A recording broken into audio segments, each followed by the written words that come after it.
I love Bumblebee. This movie freaking rocks, and it reinvigorated my love of the franchise while we were in the middle of a drought of good Transformers media. Like, Cyberverse was cool, but Bumblebee really made me go like, okay, shoot, things are looking pretty good right about now. I know Iron Giant comparisons get drawn a lot, but as far as Iron Giant clones go, this is one of the better ones. It's just a pretty solid movie, and while I understand a lot of the complaints thrown at it in that regard, I've seen way too many arguments that are just so bad faith. At the very end of the movie, John Cena says to Bumblebee, "Hey, soldier," and then does this. To which Bumblebee goes, like, that's not cool, that's uncomfortable, man. That's not even like cheesy, cool. That's just bad. The movie's not good. It's not. What? However, I'm going to make an argument towards this movie that I'm sure many, many people will disagree with. I will attempt to explain this point to the best of my ability, but please remember, I think this is a good movie. Jeez. Anyway, remember this Cybertron scene? This scene right at the start? It sucks balls. Even when I was watching this movie in the theater back in 2018, I felt this scene was so disjointed and disconnected to the rest of the movie, and it made me feel like, oh my god, this movie is going to be really bad, isn't it? But thankfully, this was not the overall impression the movie left with me. The only impression this scene left me with was,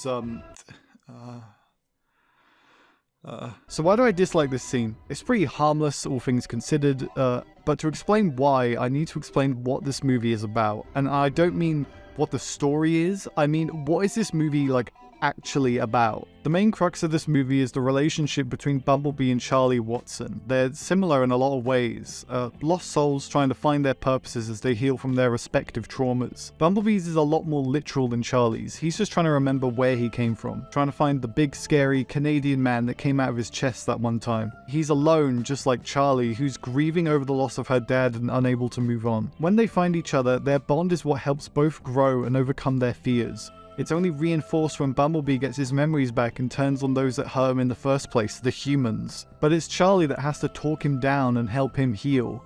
She teaches him humanity is worth saving. On paper, that's what this whole movie is about. This movie is about overcoming trauma and reaching out to others to do so. At least, that's my interpretation of the text if you want to go full film critic on this. So what does any of this have to do with the Cybertron scene? Sorry I'm late. Hit a little traffic. Bumblebee's introduced to us as a confident and loyal soldier serving under Optimus Prime. He's quippy and cool and a little bit silly, even offering to make peace with the humans that attacked him when he arrives on Earth. Please. This is a mistake. I don't want to hurt anyone. So why does he suddenly go full kill mode on the humans the second he gets his memories back? In the theatre, I thought this whole Iron Giant thing was super weird and out of left field, but it turns out the answer was on the home release of the movie.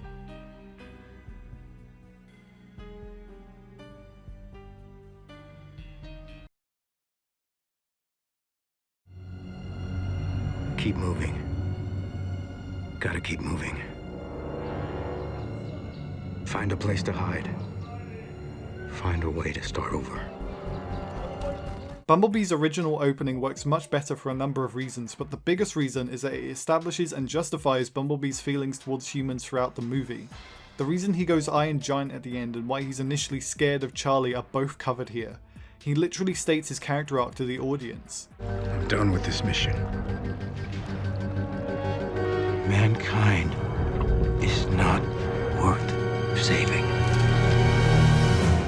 It's kind of corny and in your face, and maybe he didn't have to directly say it because the visuals pretty much tell you everything you need to know, but without this opening, Bumblebee's character arc is gone. You could make the argument that Bumblebee was still afraid of the humans as seen by his first encounter with Charlie, but I don't know, I'm not buying it. My issues with the Cybertron scene go further than Breaking Bee's character arc though. And no, it's not because Optimus Prime's forearm clips into his elbow and once you notice it, you can't unnotice it, and Bumblebee is a good frickin' movie, right? Like, it's easily the best live action Transformers movie, it's not even a competition. It's well directed, the acting's solid, a lot of the jokes land, the action's fun, the CGI looks better than Rise of the Beast. There's a lot to love about this movie, right?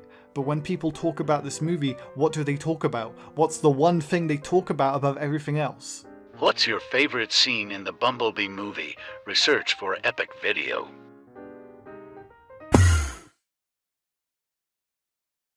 There's nothing wrong with a commonly agreed best scene in a movie. You look up any scene from any movie on YouTube and you'll have a whole load of comments saying it's the best scene, right? But to me, this scene has stopped being a favorite scene to some and started becoming the whole damn movie. This might sound a little gatekeepy, but would you guys seriously still like this movie even if this scene wasn't in it?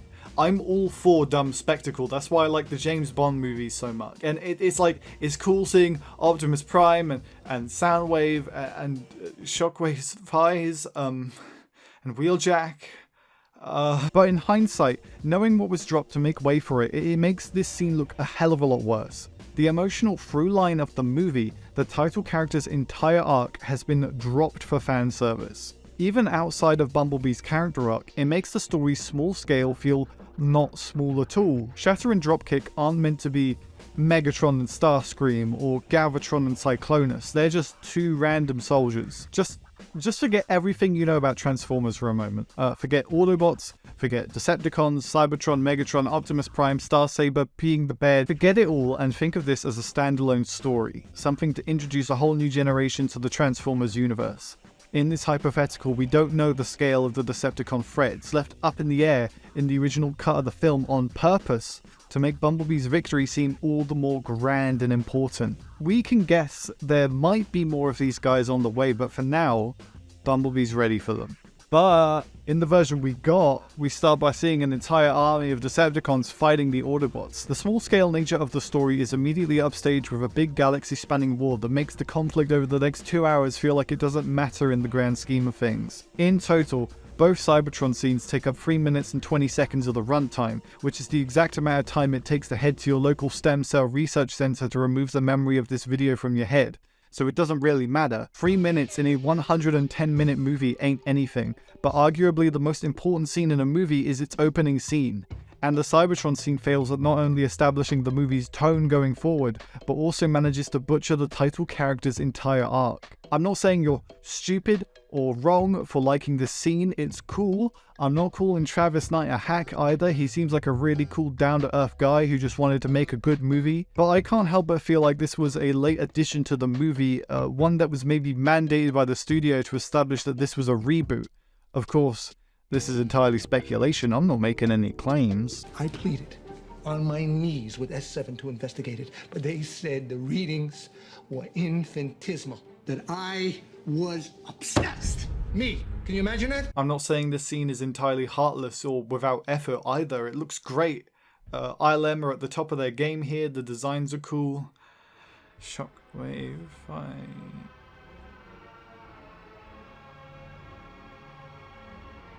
You know what, I can't hide it anymore. Maybe this scene isn't too bad because it gave us Shockwave Dumpy. Shockwave Dumpy is arguably the best thing that ever happened in Transformers. Shockwave Dumpy is carrying the franchise. I need Shockwave Dumpy.